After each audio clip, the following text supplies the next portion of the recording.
여러분 반갑습니다. 빵식입니다. 시청하시기 전에 방송에 도움이 되는 좋아요 버튼 한 번씩 눌러주시고요. 또 한 가지 방송을 바로 받아보실 수 있는 알림 설정 종 모양 한번 띡 눌러주시면 대단히 감사하겠습니다. 여러분 작년까지만 해도 대한민국에서 누가 제일로다가 사람으로 안 보였습니까? 그 누구도 흉내낼 수 없는 인간이 바로 문재인 아닙니까? 이자. 그런데 요즘엔 이자를 능가하는 자가 나타났다라고 보입니다. 그 이름은 바로 윤석열이죠. 윤석열이 어떤 짓을 했는지에 대해서 여러 가지가 있지만 제 영상을 한번 찾아보시면 많습니다. 그 중에서도 요즘 이자가 하고 다니는 그런 언행과 절대로 맞지 않다라는 근거를 제시하려고 합니다. 본론으로 들어가기 전에 솔직히 제가 정치 브로커입니까? 위장 우파입니까? 제가 그런 거 해가지고 뭐가 남는다고 한 가족의 가장이 그런 짓을 합니까? 저도 여러분과 똑같은 시민이고 우파 중에 우파라고 자부심을 가지고 사는 사람입니다. 제가 그런 못된 짓을 한다고 한다면 그에 따른 보상이 있어야 되는 거 아니냐고요. 자, 저는 문재인 때문에 전 재산과 다름없었던 퇴직하고 39살부터 해왔던 파리바게뜨 매장이 송두리째 날아갔고요. 그로 인해서 피해 금액만 4억 9천만 원이나 됩니다. 아시는 분은 다 아실 거예요. 그리고 제가 문정권을 얼마나 비판을 많이 했습니까? 작년에 제가 경찰서에 왔다리 갔다리 하면서 물은 벌금만 해도 얼마가 되시는 줄 아세요? 그리고 작년에 제 방송을 보신 분들은 잘 아실 거라고 생각하지만 제가 얼마나 열심히 살았어요. 방송도 하면서 알바들 다 없어지고 급기야 제가 혼자 빵 팔고 그냥 커피 만들고 오픈 마감 다 하고 저를 비판하는 분들 무슨 마음인지는 저도 압니다. 다 이해를 하고 하지만 저도 여러분들과 같은 사람이고요. 여러분과 똑같이 세금 내고 사는 대한민국의 정상적인 국민이라는 거예요. 저도 제 생각이 있는 거 아니겠어요? 생각이 조금 틀린다고 해가지고 그런 말씀을 함부로 하시는 건 아니라고 봅니다. 뭐 그래도 저는 멘탈이 원체 강하기 때문에 뭐 그런 거 별로 신경을 안 쓰지만 그래도 자유민주주의에서 욕만 안 하신다면 비판은 자유롭게 하셔도 됩니다. 저도 정치인들 비판 많이 하는데 여러분들도 충분히 그렇게 하실 자유가 있다고 생각해요. 자, 그러면 본론으로 다시 돌아가서 윤석열이 박근혜 대통령 탄핵의 단연 1등 공신인 건 절대로 부정할 수가 없는 거고요. 솔직히 말씀드리면 제가 윤석열을 본 적이 있습니까? 제가 무슨 억하신점이 있어서 그런 거 아니에요. 사람으로서 해서는 안 될 짓을 너무 많이 했기 때문에 제가 분노를 하는 거죠. 그리고 절대로 부정할 수 없는 것들이 많고요. 모든 근거, 증거들이 질비한 상태입니다. 다만 정치인들도 알면서 자신들도 마찬가지로 탄핵 세력들이기 때문에 윤석열 캠프에서 한몸이 돼가지고 탄핵을 묻으려고 하는 것이지 않습니까? 이게 명백한데요. 여러분들 보시면 모르겠어요?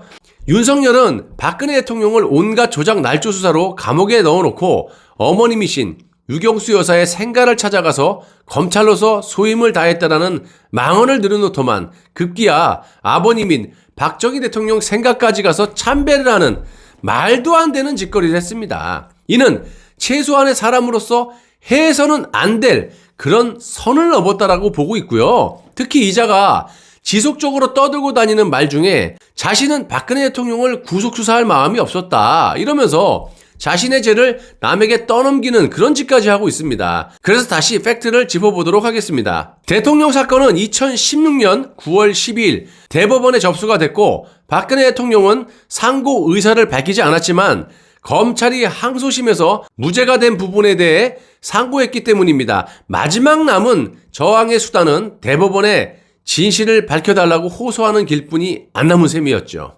그래서 우종찬 기자는 대법원에 직권 파기를 위한 의견서를 제출하기로 마음을 먹습니다. 의견서는 형사사건에서 피고인의 변호사가 법원에 제출하는 서류입니다. 당연히 우종찬 기자는 변호사가 아니기 때문에 의견서를 제출할 자격이 없는 거였죠. 하지만 진정서나 탄원서보다는 의견서가 더 힘이 있어 보이는 양식이었기 때문에 이렇게 하기로 결심했다라고 합니다. 대법원에서 재판을 담당하는 대법관은 아시다시피 13명이고요. 대법관들에게 대통령 사건의 진실을 호소하는 방법은 검찰 조서와 법원 녹취록에 기재된 객관적 증거들을 근거로 대통령 사건의 전체 내용을 알기 쉽게 설명하는 일입니다. 법리보다 앞서는 것은 사실관계이기 때문이죠. 우종찬 기자에게 큰 도움이 된 자료가 하나 있었는데 뜻밖입니다.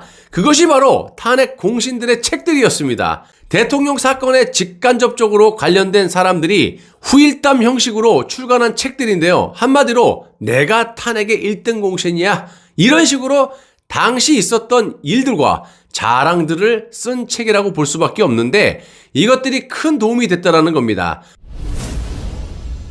우선 TV조선 이진동 기자가 쓴 책 이렇게 시작되었다. 그리고 한겨레 신문 특별 취재반이 쓴 책 최순실 게이트, 더불어민주당 안민석이 쓴 책 끝나지 않은 전쟁. 하나 참 뭐 별 인간들이 책을 다 쓰고 있는데요. 아무튼 이 노승일 K스포츠 재단 옛날에 노승일이 쓴 책 노승일의 정조준 등이 있었고요. 이들은 책에서 사건 진행 당시에 있었던 자기들의 역할을 아주 자랑 삼아 공개를 했고요. 이는 사건의 실제 파악에 매우 큰 도움이 된 겁니다. 쉽게 얘기하면 자랑질을 하다가 부메랑으로 돌아오고 있다는 겁니다. 2019년 4월 16일은 박근혜 대통령에게 추가로 발부된 구속영장, 즉 SK 뇌물요구 사건의 구속영장 시한이 만료되는 날이었습니다. 대법원에서 구속기간이 이 날짜로 만료되기 때문에 더 이상 박근혜 대통령을 붙잡아둘 근거가 없다라는 이야기고요. 그런데 이놈의 검찰은 박근혜 대통령에게 다른 멍해를 덮어 씌워버립니다. 이날 자정을 기해서 징역 2년형이 확정된 공직선거법 위반죄에 대해 형 집행을 시작한 겁니다. 이 사건은 1년 전인 2018년 11월 29일에 이미 형이 확정되었기 때문에 그날 자정부터 형 집행이 가능했는데 검찰은 그동안 가만히 있다가 추가 구속영장의 효력이 실효되기 직전에 부랴부랴 형 집행을 시작한 겁니다. 한마디로 별건 수사 말하는 거예요. 검찰의 이런 행위는 명백하고 의도적인 인권 유린이어서 박근혜 대통령은 2019년 4월 16일부터 사실상 불법 감금 상태에 놓였다는 게 우종찬 기자의 판단이고 저도 그렇게 생각합니다. 쉽게 말씀드리면 계획적으로 구속기한이 만료되면 풀어줘야 되는데 이거를 별건으로 딱 스탠바이 하고 있다가 하이에나처럼 별건으로 싹 꺼내갖고 그냥 그걸 가지고 추가 구속영장을 신청하고 이 김세훈 판사가 그대로 받아들여서 다시 재수감을 시켰다라는 겁니다. 명백히 불법적이고 해서는 안 될 짓거리를 윤석열 당시 서울중앙지검장이 했다라는 이야기입니다.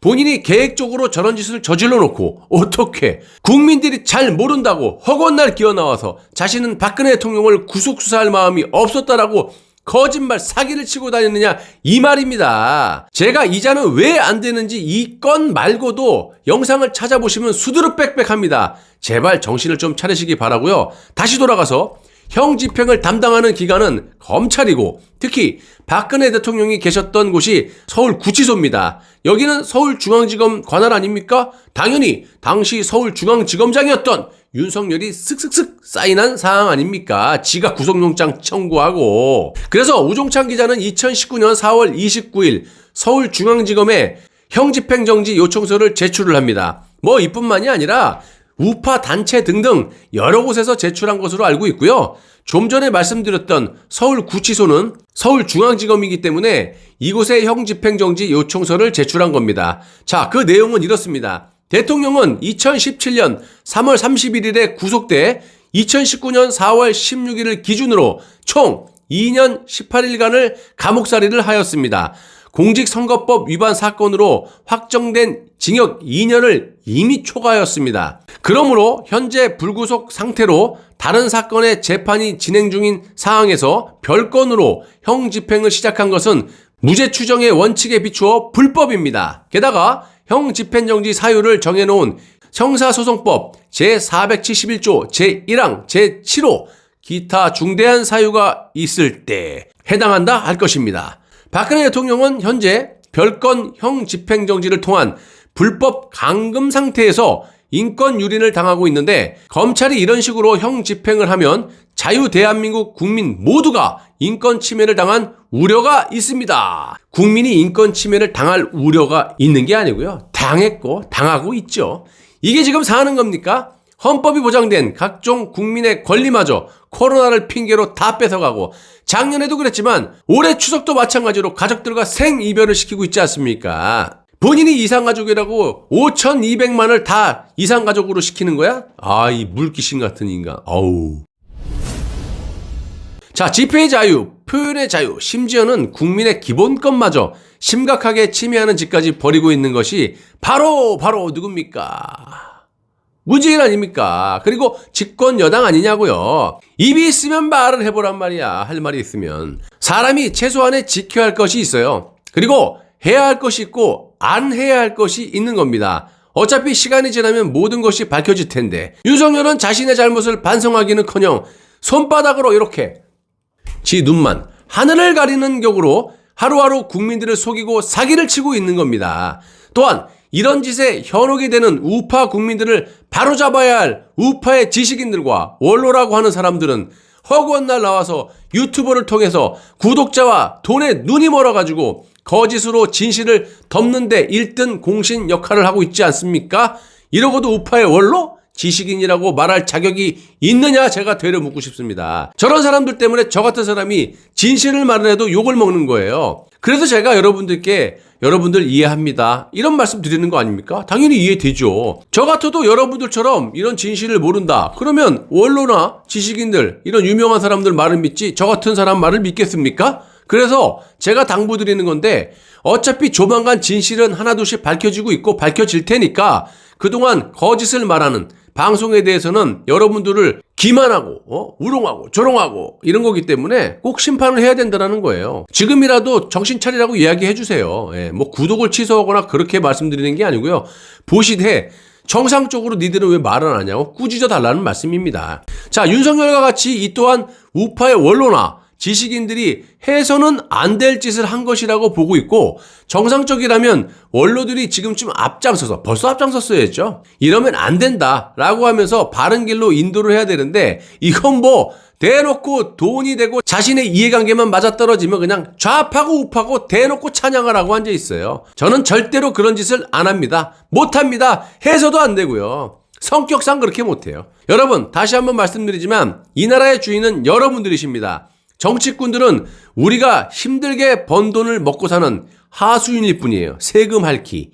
그런데 저것들이 이 나라의 주인인 우리 국민의 머리 위에서 바둑을 두려고 하고 앉아있고 이 나라의 주인 행세를 하고 앉아있어요. 이제는 국민의 눈치마저 안 보려고 선거 때마다 나와서 국민 이것도 하기 싫다라는 거야. 지들끼리 영구적으로 이 나라를 들어먹기 위해 가지고 내각제 개헌을 추진 중이지 않습니까? 절대적으로 막아야 되고요. 이거 못 막으면 그 어떤 대통령 후보가 나온들 또 당선이 된들 정상적인 정권 교체나 여러분들이 바라고 계시는 그런 일은 절대로 일어나지 않습니다. 팩트입니다. 강력한 대통령제 하에 대통령만이 문재인 정권의 잘못을 벌할 수 있다라는 겁니다. 나라가 없는데 살아서 뭐합니까? 라는 각오로 하루하루 거짓없는 진실된 애국방송만 제작해서 여러분들께 제공해드리도록 하겠습니다. 추석 연휴 잘 보내시고요. 여러분들 끝까지 시청해주셔서 대단히 감사합니다.